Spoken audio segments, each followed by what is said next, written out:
Good day, folks. How is everyone doing? I hope you are all doing absolutely fantastic, feeling groovy, realizing, of course, that the government really doesn't love you, and also realizing that pretty much everything you've been told since the day you were born is a lie. It is September the 10th of 2025, 9:36 a.m. Mr. Buzz coming to you from the heavily demon-infested province known as Ontario, Canada. If you enjoy the video, please give me a thumbs up is all I ask.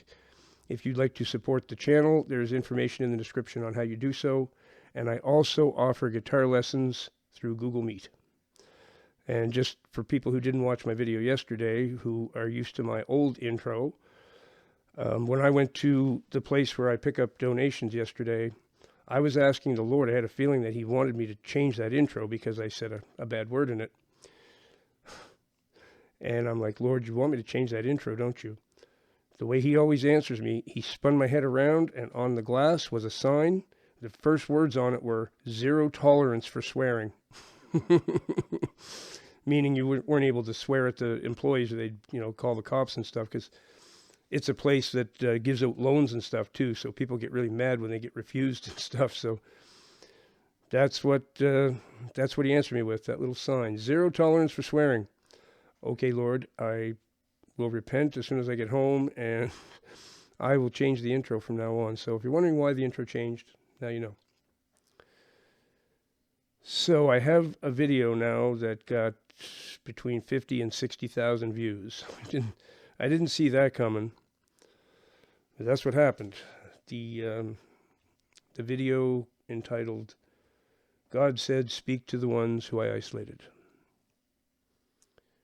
And there's over 300 people probably in the queue waiting to talk to me. So I don't even know what I'm going to do with that anymore. It just keeps building up and building up. And it's only me, and I don't know how I'm going to do 300 and some video chats. So something else is going to happen. I'm going to have to do some live streams or something.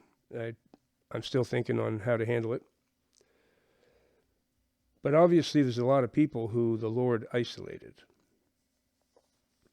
And that video was very eye-opening for them, because they're just confused. Why did it happen to them, right?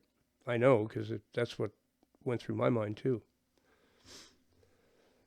So the Lord is going to battle test you before He releases you from your wilderness season, as they call it.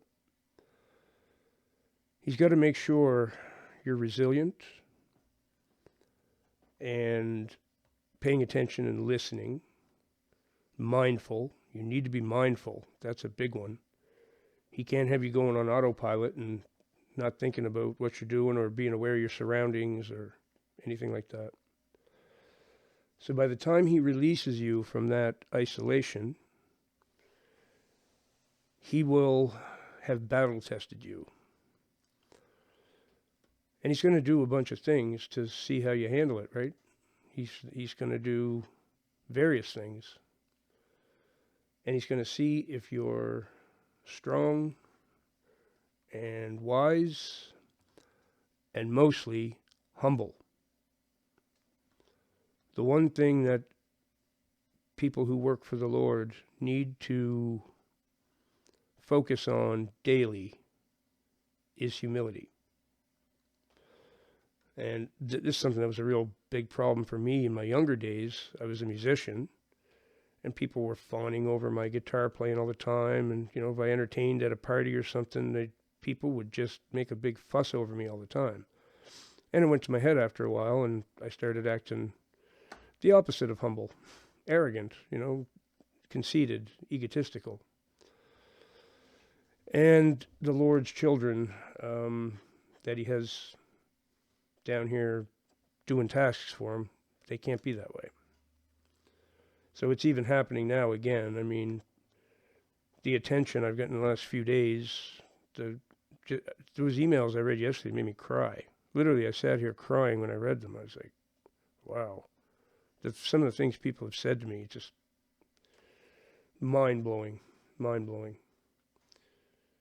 A lady told me last night I was famous now. She's like, I even know someone else who found you, and they're watching you and talking about you. She said, "You're famous." No, I don't think I'm famous, but see, this is what you don't want to start thinking like, no matter what. You just don't want to let that enter your head. You got to remain grounded and humble. And I know I'm being tested right at the very moment for that. The Lord wants to know how I'm going to handle all this new attention and stuff. And He's keeping a close eye on it, I promise.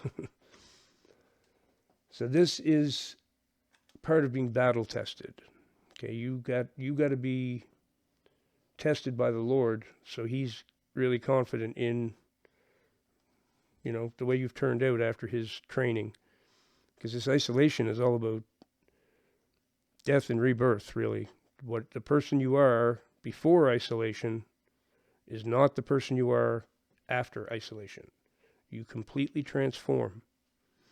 That's what the Lord is doing. And it's a wonderful transformation, I promise.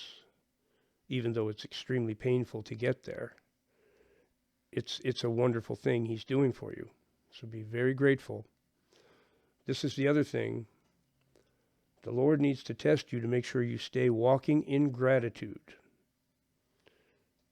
Because when things go bad, which, of course they're going to sometimes, you need to remain grateful to the Lord in spite of your hard times, right? He needs you to walk with humility and in gratitude. These things, for some people, are difficult, like they both were for me, to be quite honest. The humility and the gratitude, I used to complain all the time. I used to whine about things and, Lord, why are you doing this to me? Why are you doing this to me?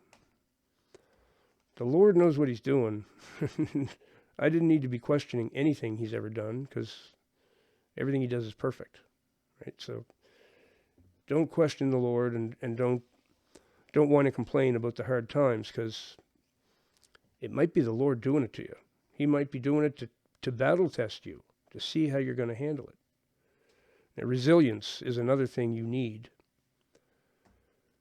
because we're in a holy war with the Dark Kingdom. This isn't any joke. This is serious stuff. It's the holy war of all holy wars. The battle between good and evil. Heaven and hell. The Lord and the devil. And resilience is going to be needed, believe me, because we're all going to go through some vicious times. This I'm really confident of. I don't see smooth sailing ahead at all. The Bible doesn't indicate smooth sailing ahead. It really doesn't.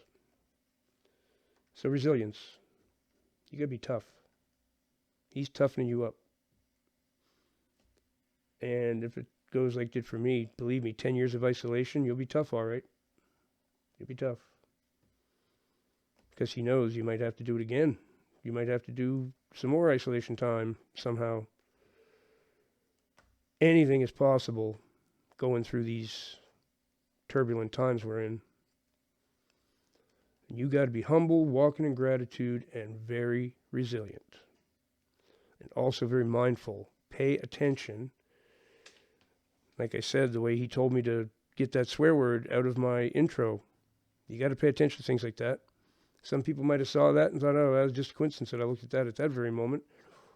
No, that's the Lord speaking. You got to pay attention. I've missed signs that He sent before, and then, He kind of reprimanded me afterwards, like, why aren't you mindful? Why aren't you paying attention to that? Sorry, Lord. Yes, you're right. Now I remember that sign, and I just, for some reason, it just went, whew. You got to pay attention. He talks to me with the birds all the time. The pigeons, and not the crows, because the crows are from the Dark Kingdom, but He talks to me with the pigeons. And they kind of follow me around sometimes. It's kind of weird. The pigeons like me for some reason. So these are the things that will guarantee you're battle tested. Very, very humble. Extremely humble. Humility is number one. None of this stuff is more important than that one. Humility. Next in importance, Which one? I'd have to say the mindfulness, because you can't even listen to the Lord unless you're mindful. And maybe next we'd have gratitude. He requires you to walk in gratitude for absolute certain. And resilience. I mean, all four of these things are very important. The resilience, if you're not resilient, you're going to be toast pretty fast. We're not up against anything small or easy. We're up against a major force. And the Lord knows that. But He does have our backs. He does have our backs. And He's not going to give you more than you can deal with. That's, you've heard people say that. The Lord only gives you what you can handle. He won't give you more than that. That is true. That is true. Sometimes it feels like He's giving you more than you can take, but I felt like that. But here I am sitting here now, and it's all over, and not all over, but I'm not in full wilderness isolation mode anymore. I've been released from that. And once He releases you, things just automatically change, right? The way people treat you is different. The interactions you have with people, it's different all of a sudden. It's like you open your eyes and you're in a different world after it happens. So hang on, everybody. Hang on. You got to get resilient. You got to get humble. You got to walk in gratitude. All those things I just mentioned, all four of them, you got to do those things. You got to have those things as part of you. And until you do, the Lord's going to keep working away on you. But He does a good job. He's the best teacher there is. So pay attention to Him. Listen to what He says and learn to read His signs. Learn to experience when He puts things on your heart. He'll do 2 or 3 words with me. Like the other day it was bring understanding. Then the other night, the 3 words He gave me was clean the houses, or cleanse the houses. That's the way He'll speak to me, 2 or 3 words. So, thank you for watching, everyone. I hope, for those in isolation, I hope you're getting through okay, and I know you will, because the Lord's with you, and He's not going to let anything happen. You're going to be okay. You're going to have a tough time for a little bit. The isolation part is not fun. It felt like it was going to break me in half. So, I do understand. But the faster you get those things accomplished, the sooner probably the Lord will release you from it too. So, this video is just a reminder of the things the Lord is doing while you're isolated and feeling really lonely and sad. I know what it's like, but it's going to end. Thank you for watching. Hope you enjoyed the video. If you did, give me a thumbs up, and I will see you all in the next one. Remember that Jesus Christ is the way, the truth, and the life.